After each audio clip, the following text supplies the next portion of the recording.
রিয়েলমির performance centric এবং gaming centric mobile হলো তাদের জিটি সিরিজের মোবাইলগুলো। কয়েকদিন আগে তারা লঞ্চ করা হচ্ছে তাদের সব থেকে powerful mobile Realme GT7 Pro মোবাইলটা, যেটিতে রয়েছে বর্তমানে অ্যান্ড্রয়েডের সব থেকে ফাস্টেস্ট চিপ 8 Elite। প্রথমে কথা বলবো মোবাইলটির বিল্ড এবং ডিজাইন নিয়ে। মোবাইলটা মোট 3 কালার ভেরিয়েন্টে লঞ্চ হয়েছে। তো কী কালার সেগুলো আপনার স্ক্রিনে দেখতে পাইতেছেন। অ্যান্ড মোবাইলটার ব্যাকে ব্যবহার করা হয়েছে গ্লাস, অ্যান্ড এটা একটা কার্ভ গ্লাস ব্যবহার করা হয়েছে। অ্যান্ড ফ্রেমে ব্যবহার করা হয়েছে অ্যালুমিনিয়াম। মোবাইলটার বিল্ড এবং ডিজাইন আসলে অস্থির। দূর থেকে দেখলে ভাই দারুণ একটা প্রিমিয়াম ফিল হয় এবং দেখতেও ভাই দারুণ লাগে। মোবাইলটার বডিতে ব্যবহার করেছে IP68 এবং 69 latest water and dust resistant. And মোবাইলটার একদম নিচে রয়েছে USB Type-C চার্জিং পোর্ট, তার সাথে রয়েছে stereo speaker set up and রয়েছে সিম কার্ডার স্লট। মোবাইলটিতে ব্যবহার করা হয়েছে ব্যাটারি হিসেবে 6500 mAh একটি ম্যাসিভ ব্যাটারি, যেটা দিয়ে ভাই আপনারা 1 থেকে 1.5 দিন কোনো সন্দেহ ছাড়া ভাই ব্যবহার করে যেতে পারবেন।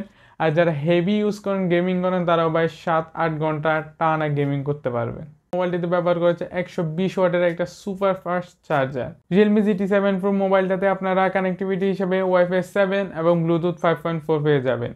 তার সাথে থাকবে অ্যান্ড্রয়েড 15 এবং রিয়েলমি UI 6.0। মোবাইলটির 8/256GB যে ভেরিয়েন্টটা বাংলাদেশে পাওয়া যায়, ওইটার দাম বর্তমানে 80,000 বা 80,000-এর আশেপাশে রানিং করে। তো আপনারা যদি ফ্রি বুক করেন তাহলে হয়তো 79,000 বা 80,000-এ পেয়ে যাবেন, না হয় হয়তো 1,000 টাকা বেশি বা কম হতে পারবে। রিয়েলমি GT7 Pro সব থেকে সুন্দর যে জিনিসটা আমার কাছে লেগেছে সেটা হচ্ছে মোবাইলটার ডিসপ্লে। অ্যান্ড যদি ডিসপ্লেটা দেখেন, এটা একটা কার্ভ, এটার যে চারপাশেই কার্ভ করা রয়েছে উপরে এবং নিচে এবং ডান পাশে সব জায়গায় ভাই কার্ভ, যার কারণে ডিসপ্লেটা দেখতে ভাই অস্থির লাগে। আপনাদের কীরকম লেগেছে ডিসপ্লেটা কমেন্ট করতে পারেন, সমস্যা নেই। অ্যান্ড মোবাইলটাতে 6.78 ইঞ্চির 120 হার্জের একটি LTPO AMOLED ডিসপ্লে ব্যবহার করা হয়েছে।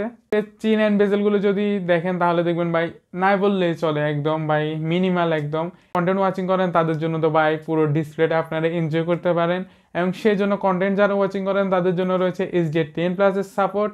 অ্যান্ড মোবাইলটিতে ব্যবহার করা হয়েছে 6500 নিটসের পিক ব্রাইটনেস, যার কারণে ভাই ডে লাইটে কোনো অসুবিধা ছাড়া আপনারা মোবাইলটা ব্যবহার করতে পারবেন। মোবাইলটাতে আল্ট্রাসনিক ফিঙ্গারপ্রিন্ট স্ক্যানার ব্যবহার করা হয়েছে, যেটা দারুণ পরিমাণে ফাস্ট ছিল, কোনো লেটেন্সি ছিল না। এখন আসি রিয়েলমি GT7 Pro মোবাইলটার পারফরমেন্স নিয়ে। রিয়েলমি GT সিরিজের মোবাইলগুলো সবসময় পারফরমেন্স দিক থেকে তাকিয়ে থাকে আর কি, পারফরমেন্সও বেস্ট হয় অ্যান্ড ক্যামেরাও বেস্ট হয়। আর এটা হচ্ছে বর্তমানে রিয়েলমির সব থেকে মানে ফ্ল্যাগশিপ মোবাইল বলা যায়। তার কারণ হচ্ছে এর উপর আর কোনো বর্তমানে রিয়েলমির মোবাইল নেই আর কি, ফাস্টেস্ট বলেন ক্যামেরা বলেন সেগুলো নিয়ে। সো মোবাইলটাতে ব্যবহার করা হচ্ছে বর্তমানে অ্যান্ড্রয়েডের সব থেকে পাওয়ারফুল প্রসেসর 8 Elite, যেটির আন্দুত হচ্ছে 27 লাখ প্লাস। অ্যান্ড এটা গিগবেঞ্চে সিঙ্গেল করে পারফরমেন্স করেছে 3053 এবং করে পারফরমেন্স করেছে 9343। কলমে বাই পাওয়ারফুল, আসলে প্রসেসরটাও বাই দারুণ পরিমাণে পাওয়ারফুল। এটা 8 Gen 3 যেটা, ওইটার আর কি আপগ্রেড ভার্সন বলা যাবে না, নতুনভাবে এটা বিল্ড করা হয়েছে। এটা 8 Gen 3 থেকে বাই 40-50% বেশি পাওয়ারফুল। সো মোবাইলটা গেম প্লে করে দেখি আমরা। মোবাইলটাতে আমরা পাবজি খেলবো। পাবজি এটা স্মুথে 120 FPS সাপোর্ট করে। অ্যান্ড ভাই গেমিংয়ের কথা বললে ভাই একদম মাখনের মতো চলতেছে ভাই। আমি দেখতেছিলাম খেলে ভাই কোনো ল্যাগ ছাড়া, কোনো আর কি সমস্যা ছাড়া গেম প্লে দারুণ পরিমাণে করা যাইতেছে। কনস্ট্যান্ট 120 FPS দিতেছে। অ্যান্ড মোবাইলটা সেরকম হিটও হয় না আর কি, হালকা পাতলা একটু হিট হয়, তবে হ্যাঁ এটা 120 FPS ভাই কনস্ট্যান্ট দিতেছিল। তো যারা গেমিংয়ের জন্য রিয়েলমি GT7 Pro মোবাইলটা নিতে চাইতেছেন তো ভাই নিতে পারেন আনঅফিসিয়াল মার্কেটে, বাই প্রাইসও ঠিক আছে। বাট এই প্রাইসে আরও একটা মোবাইল পাওয়া যায় 8 Elite 4-এ, সেটা হচ্ছে iQOO 13। তো আপনারা যদি এই দুইটা মোবাইলের মধ্যে কম্পারিজন দেখতে চাইতেছেন তাহলে কমেন্ট করতে পারেন। সো ওইটা নিয়ে আমি একটা ভিডিও করে ফেলবো। অ্যান্ড গেমিংয়ের কথা ভাই 100% এটা অস্থির পারফরমেন্স করেছে। ব্যাগ মোট 3টা ক্যামেরা সেটআপ ব্যবহার করা হয়েছে। একটা হচ্ছে 50 মেগাপিক্সেলের ওয়াইড অ্যাঙ্গেল, যেটাতে আপনারা OIS সাপোর্ট পেয়ে যাবেন। ভাই দৌড়ায় ভিডিও করেন, দারুণ পরিমাণে সাপোর্ট পেয়ে যাবেন OIS এর জন্য। অ্যান্ড তার সাথে রয়েছে 50 মেগাপিক্সেলের একটা টেলিফোটো লেন্স, যেটাতে আপনারা 3x অপটিক্যাল জুম পাবেন।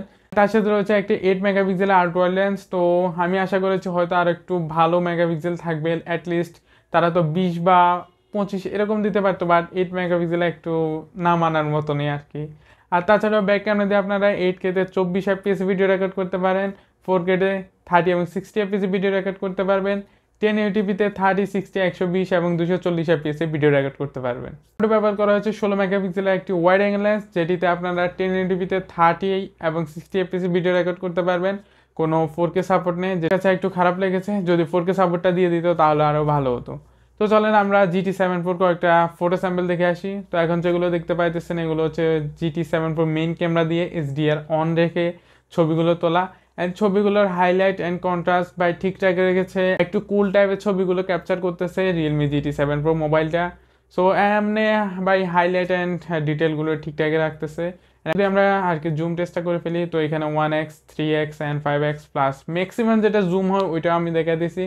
ছবিগুলো ভাই আমার কাছে তো ভালো লেগেছে, আপনাদের কাছে কিরকম লেগেছে কমেন্ট করতে পারেন। এই ছিল Realme GT7 Pro শর্টকাট ছোট্ট একটা রিভিউ। ভিডিওটা কিরকম লেগেছে কমেন্ট করতে পারেন। নতুন ভিডিও নিয়ে খুব তাড়াতাড়ি হাজির হবো।